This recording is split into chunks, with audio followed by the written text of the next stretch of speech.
Assalamualaikum. I wish to our lecturer, Dr. Khairul Anwar Ibrahim. My name is Ma'ib Hussein. My name is Muhammad Ozim Nasri. Hello, my name is Muhammad Adambari and I'm going to present about biogas power plant in generating power uh, in general.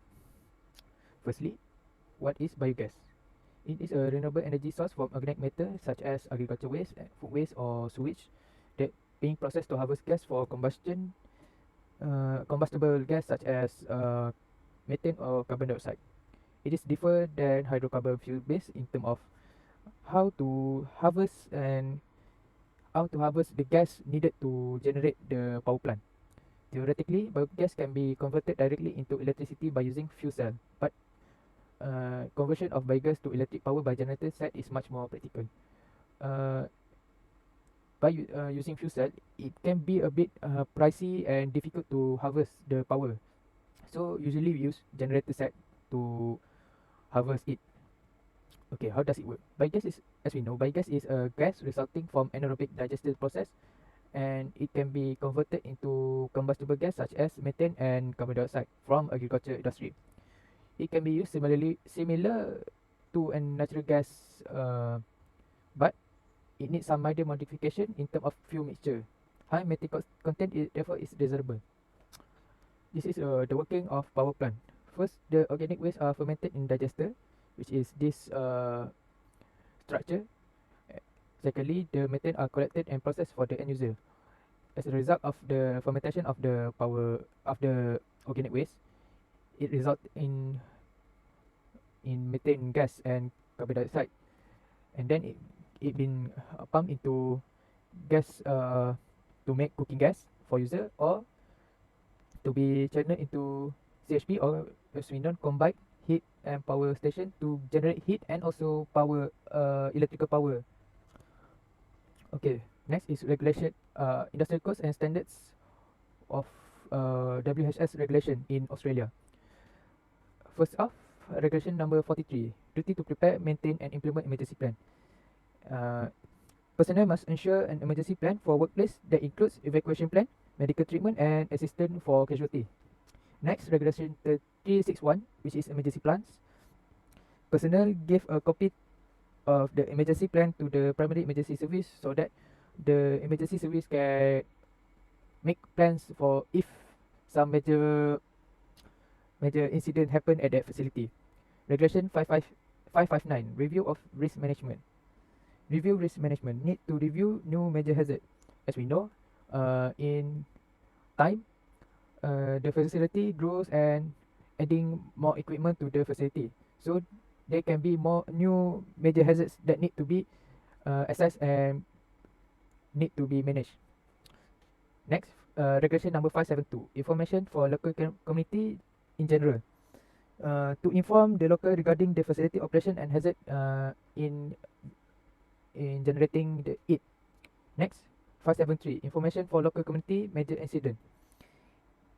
Inform about major incident that occurs at that facility to the public. And then finally, regulation 567, emergency plan.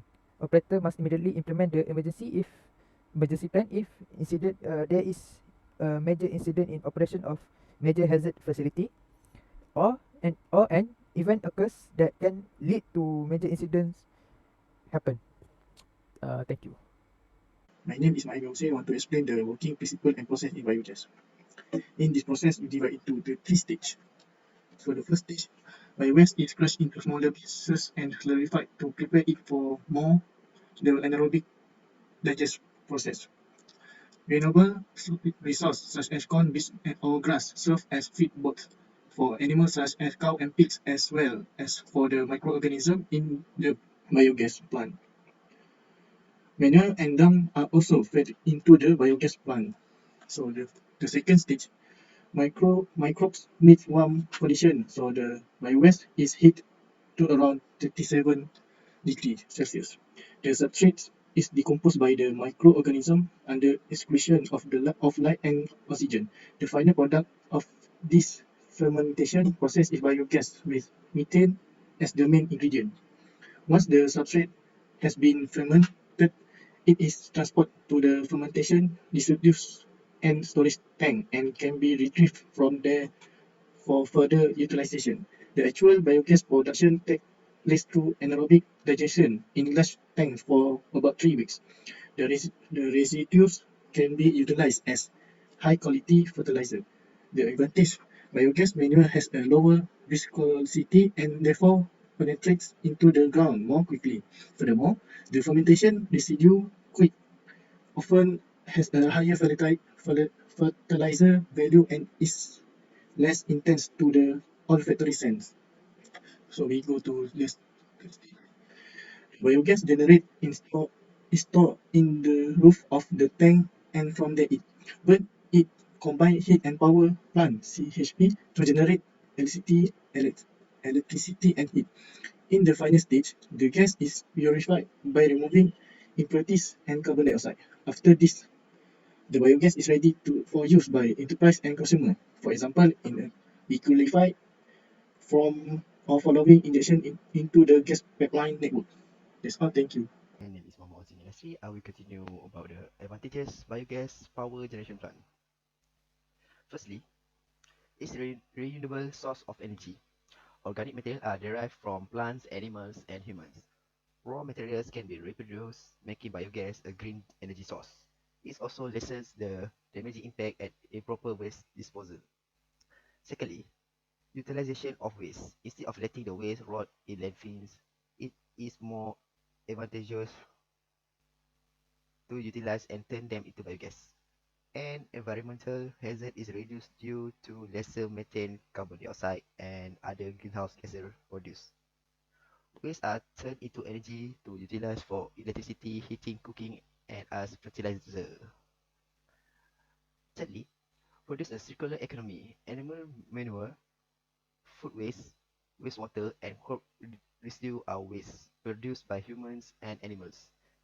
Their waste can cause harm if not processed correctly. By turning this organic waste into biogas, the waste are converted into a more helpful way. The waste are made into biogas for electricity. Lastly, a good alternative for electricity. Some areas have limited access to electricity, hampering their way of living. Biogas can provide them a good alternative. It is economical to set up and possible both for small and large scale production. The advantage of biogas generation plant. First, few technology advancement. The biogas industry is not yet advanced. Additional research is needed to develop new technology and make production efficient. Also, government provide more support on established energy sources such as solar, wind, and hydropower. Secondly, weather dependence. Like other intermittent energy source, solar or wind biogas production is also affected by the weather. Anaerobic digestion happen if an environment with temperature of 37 degrees Celsius. Heat energy is required in cold climate to produce biogas continually. Lastly, fall odor emits from biogas power plant. Biogas plant emit fall odor from the waste the process. Power plant should be built in location away from resident and other industry area. Actual installation at Malaysia. First example I take from Lepahile Biogas Power Plant, located at FGV Lepahile Palm Oil Mill in Pahang. Capture its biogas for power generation and sell 1.5 megawatt electricity to Tenaga Nasional Berhad. Finance, own, construct, and operate by Concord under the Build, Own, Operate business model and was commissioned in December 2018. Will bring us to achieve the collective aspiration target of 33% primary energy mix by 2035 within the Asian country being a region of palm oil producing countries. This plan will also help Malaysia to achieve its renewable energy target of energy generation mix to 20% by 2035. And the last example I take is Triang Biogas Power Plant. It's also located at FGV, but at Triang Palm Oil Mill in Bera, Pahang. Biogas power plant to an installed capacity of 2.4 megawatt and 2 megawatt of export capacity Tenaga Nasional Berhad, able to produce up to 10 million kilowatt per year. SGB the first to develop a pump-based commercial-scale bio-compressed natural gas plant in Malaysia. The installation of biogas power plant also enhance the palm oil mill water treatment capacity, thus greatly improving its discharge quality to the nearby river. That's all for me. Thank you.